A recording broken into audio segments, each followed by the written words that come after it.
அனைவருக்கும் வணக்கம். டிஎன்இஏ 2025 பொறியியல் கவுன்சிலிங் சாய்ஸ் ஃபில்லிங் இந்த தவறை செய்தால் மாணவர்களுக்கு என்ன நடக்கும், சாய்ஸ் ஃபில்லிங் செய்வது எப்படி, பொறியியலுக்கு அதாவது அண்ணா யூனிவர்சிட்டியில் அப்ளை பண்ணியிருக்கிற மாணவர்களுக்கு இந்த பதிவு இன்ஜினியரிங் படிக்க கவுன்சிலிங்கில் எப்படி நம்ம சாய்ஸ் ஃபில் பண்ணலாம் என்பதை பற்றி இந்த பதிவில் பார்ப்போம்.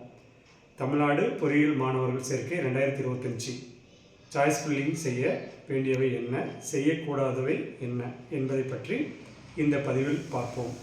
தமிழகத்தில் இன்ஜினியரிங் மாணவர் சேர்க்கை கலந்தாய்வு விரைவில் தொடங்க உள்ள நிலையில் சாய்ஸ் ஃபில்லிங்கின் போது செய்ய வேண்டியவை என்ன, செய்யக்கூடாதவை என்ன என்பதை குறித்து இப்போது பார்ப்போம். தமிழகத்தில் அண்ணா பல்கலைக்கழகத்தின் கீழ் செயல்பட்டு வரும் 440க்கும் மேற்பட்ட பொறியியல் கல்லூரிகளில் மாணவர்கள் சேர்க்கை பொது கவுன்சிலிங் மூலம் நடைபெறுகிறது. இந்த கல்லூரிகளில் பிஇ பிடெக் படிப்பு அரசு ஒதுக்கீட்டுக்கு ஏறதாழ 2 லட்சம் இடங்கள் உள்ளன. இந்த இடங்களில் நடப்பு கல்வி ஆண்டில் சேர்க்கை பெறுவதற்கான ஆன்லைன் விண்ணப்ப பதிவு மே 7ஆம் தேதி தொடங்கி ஜூன் 6ஆம் தேதி முடிவடைந்தது.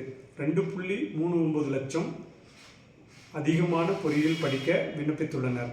இவர்களுக்கான ரேண்டம் எண் வெளியிடப்பட்டு சான்றிதழ் சரிபார்ப்பு பணிகளும் முடிவடைந்துள்ளது. இதனையடுத்து தரவரிசை பட்டியல் வெளியிடப்பட்டு கலந்தாய்வு தேதி அறிவிக்கப்பட்டுள்ளன. இந்நிலையில் சாய்ஸ் ஃபில்லிங்கின் போது செய்ய வேண்டியவை என்ன, செய்யக்கூடாதவை என்ன என்பதை இந்த பதிவில் நீங்கள் தெரிந்து கொள்ளலாம். அண்ணா பல்கலைக்கழகம் மற்றும் தொழில்நுட்ப கல்வி இயக்கம் ஆண்டுதோறும் பல்வேறு வழிகாட்டுதலை வழங்கினாலும் சிலர் சாய்ஸ் ஃபில்லிங்கில் தவறு செய்து விரும்பிய வாழ்க்கையை தொலைக்கும் நிலையில் இருக்கின்றனர். எனவே சாய்ஸ் ஃபில்லிங்கின் போது கவனமாக செயல்பட வேண்டியவை என்ன, சாய்ஸ் ஃபில்லிங்கின் போது செய்யக்கூடாதவை என்ன என்பதை இந்த தொடர்ந்து பார்ப்போம். மொபைல் ஃபோனில் சாய்ஸ் ஃபில்லிங் செய்யாதீர்கள். முதல் நாளிலே செய்ய வேண்டும் என அவசரப்பட வேண்டாம். ரேங்க் அடிப்படையில் இடஒதுக்கீடு செய்யப்பட வேண்டும். எனவே நிதானமாக செயல்படுங்கள். உங்கள் இமெயில் ஐடி மற்றும் பாஸ்வேர்டை யாரிடமும் கொடுக்காதீர்கள். முதல் நாளிலே சாய்ஸ் லாகிங் செய்ய வேண்டாம். கல்லூரிகளை தேர்வு செய்த பின் லாக் செய்யவிட்டாலும் தானாகவே சமர்ப்பிக்கப்பட்டுவிடும். சாய்ஸ் ஃபில்லிங்கின் 3ஆம் நபரை நம்ப வேண்டாம். கடைசி நிமிடம் வரை காத்திருக்காமல் நிதானமாக நிரப்புங்கள். உங்கள் ரேங்குக்கு ஏற்றவாறு கல்லூரிகளை தேர்வு செய்யுங்கள். கிடைக்காது என்று தெரிந்தும் டாப் கல்லூரிகளை தேர்வு செய்து குழம்பிக் கொள்ள வேண்டாம். கல்லூரிகள் மற்றும் கோர்ஸ்களின் வரிசையை சரியாக தேர்வு செய்து கொள்ளுங்கள். சாய்ஸ் ஃபில்லிங்கின் போது செய்ய வேண்டியவை என்ன, உங்கள் ரேங்குக்கு ஏற்ப அதிக கல்லூரிகளை தேர்வு செய்யுங்கள். லூப்பிங் மெத்தட் அடிப்படையில் சாய்ஸ் ஃபில்லிங் செய்யுங்கள். முந்தைய ஆண்டு ரேங்க் அடிப்படையில் சாய்ஸ் ஃபில்லிங் செய்ய வேண்டும். கட் ஆஃப் அடிப்படையில் செய்யக்கூடாது.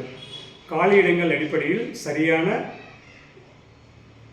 சாய்ஸ் லிஸ்ட் தயார் செய்து அதன் பின் நிரப்புங்கள். சாய்ஸ்களை தேர்வு செய்த பின் சமர்ப்பியுங்கள். பின்னர் டவுன்லோட் செய்து சாய்ஸ்களை சரிபாருங்கள். கல்லூரிகளின் கவுன்சிலிங் கோடு உள்ளிட்ட தகவல்களை சரிபாருங்கள். இவ்வாறு சாய்ஸ் ஃபில்லிங்கை செய்தால் உங்களுக்கு நல்ல கல்லூரிகள் கிடைக்கும். இந்த பதிவை மீண்டும் மீண்டும் நீங்கள் தெரிந்து அதற்கு தகுந்தவாறு சாய்ஸ் ஃபில்லிங் செய்யுங்கள். அடுத்த ஒரு பதிவில் மீண்டும் சரியான தகவல் கிடைத்தவுடன் பதிவிடுகிறேன். நன்றி, வணக்கம்.